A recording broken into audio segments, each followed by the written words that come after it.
एक छोटे से गांव में रामू नाम का एक किसान रहता था। वह साधारण जीवन जीता था, लेकिन उसके मन में एक बड़ा लालच था। वह चाहता था कि उसके पास ढेर सारा पैसा हो। उसे कभी भी अपने पास मौजूद चीजों में संतोष नहीं होता था। वह हमेशा और अधिक चाहता था।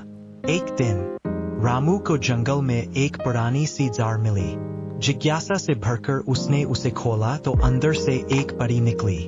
परी ने कहा, मैं तुम्हारी 3 इच्छाएं पूरी करूंगी। सोच समझकर अपनी इच्छाएं बताओ। रामू के मन में पहले से ही लालच भरा हुआ था। उसने बिना किसी हिचकिचाहट के कहा, पहली इच्छा, मेरे पास ढेर सारा सोना हो। दूसरी इच्छा, मैं दुनिया का सबसे अमीर आदमी बन जाऊं।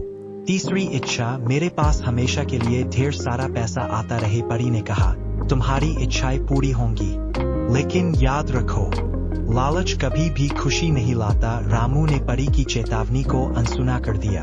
उसकी पहली इच्छा पूरी हुई और उसके पास ढेर सारा सोना आ गया। उसने बड़े बड़े मकान और जमीनें खरीद लीं, लेकिन फिर भी उसका मन नहीं भरा। वह और अधिक पैसा कमाने की चाह में ही डूबा रहा। धीरे धीरे उसकी दूसरी इच्छा भी पूरी हुई और वह दुनिया का सबसे अमीर आदमी बन गया। लेकिन उसके लालच ने उसे अंदर से खोखला कर दिया था। वह अपने परिवार और दोस्तों को भूल गया। उसकी सारी दुनिया सिर्फ पैसा ही बन गई थी। एक दिन जब वह अपनी तीसरी इच्छा पूरी करवाने परी के पास गया तो परी ने कहा, तुमने हमेशा और अधिक मांगा, लेकिन तुमने अपने रिश्तों और अपनी खुशी को खो दिया। तुम्हारा लालच तुम्हारे लिए अभिशाप बन गया है। रामू को अपनी गलती का एहसास हुआ, लेकिन तब तक बहुत देर हो चुकी थी। उसके पास तो ढेर सारा धन था, लेकिन उसके पास खुशी नहीं थी। वह अकेला और दुखी था।